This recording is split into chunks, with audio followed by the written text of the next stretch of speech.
Meghan clenched her fists when she spotted Kate hugging anyone but her. Well done, Kate. Hello, friends. Welcome to breaking royal news about the notorious hypocritical couple Harry and Meghan Markle on our Kate Middleton and the Queen News version 2 channel. The Princess of Wales demonstrated last week that she is, in fact, a hugger when she embarked on a hugging binge, embracing Captain Preet Chandi and her former schoolteacher during formal engagements.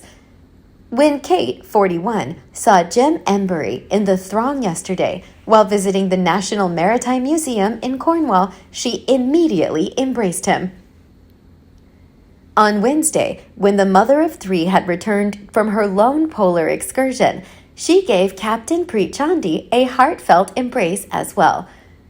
The shows of intimacy came after Meghan Markle alleged in the Netflix docuseries Harry and Meghan that formal Kate found touching at their first encounter awkward.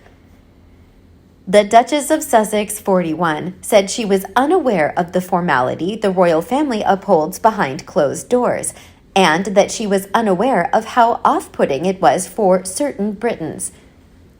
When Meghan first met Prince William and Kate, she said she was barefoot and wearing torn jeans. She acknowledged being astonished by the concept of a forward-facing manner of being and identified as a hugger.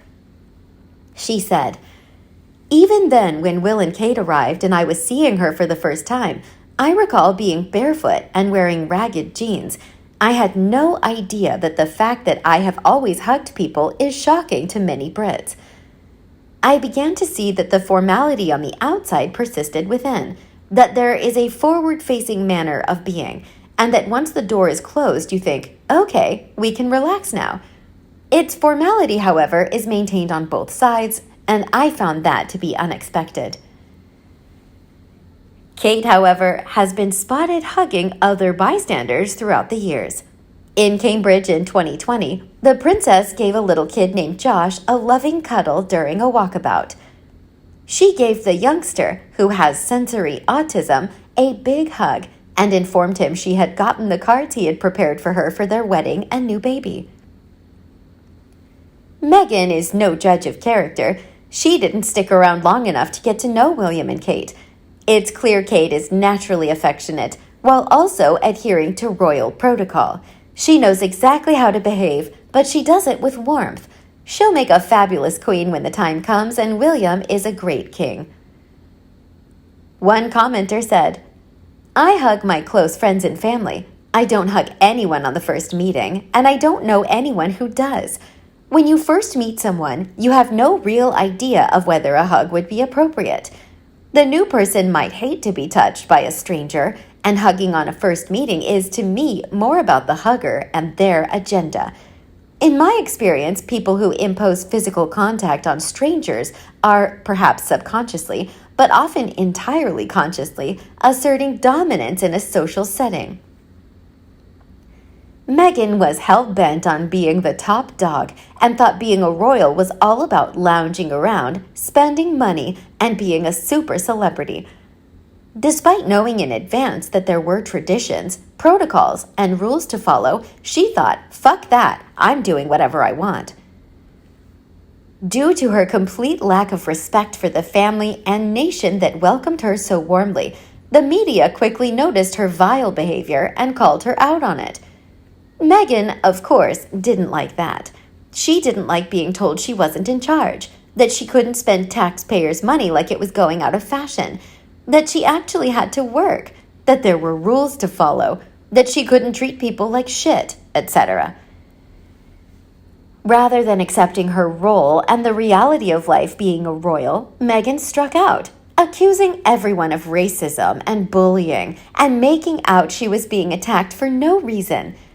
Due to the media coverage, the British public quickly became aware of her behavior and started to dislike her. We saw that she was shitting on all of us after we had treated her so warmly. One example is when she claimed she and Harry got secretly married 3 days before the wedding, and that the wedding itself, which cost millions of taxpayers' money, was just for the public. I'd call that a proverbial slap in the face. obviously citing every instance of her vile behavior would take forever. But in short, Meghan hates the UK because we don't like her due to the ways that she's treated us. It's anyone's guess what drives Meghan Markle to mock others. Frankly speaking, I loathe the way she spouts off about "I'm American" and "I'm a hugger." Her words implicitly lump us all together. I'm an American and not a hugger. I hug my family members and my very close friends. When I greet strangers, I extend my hand for a handshake and say, "How do you do?"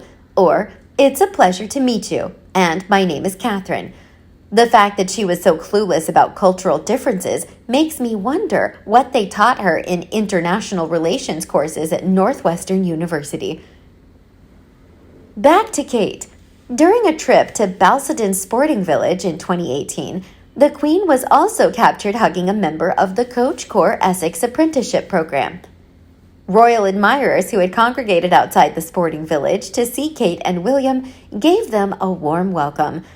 One little girl couldn't help but wrap her arms around Kate and give her a hug while they spoke.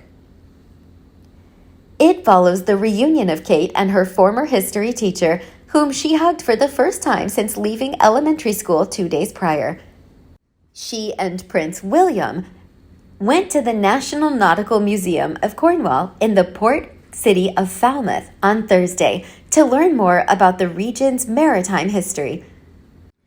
Jem Embry, who served as the princess's history teacher at St. Andrew's Prep School in Berkshire, contacted the royal before she entered the museum.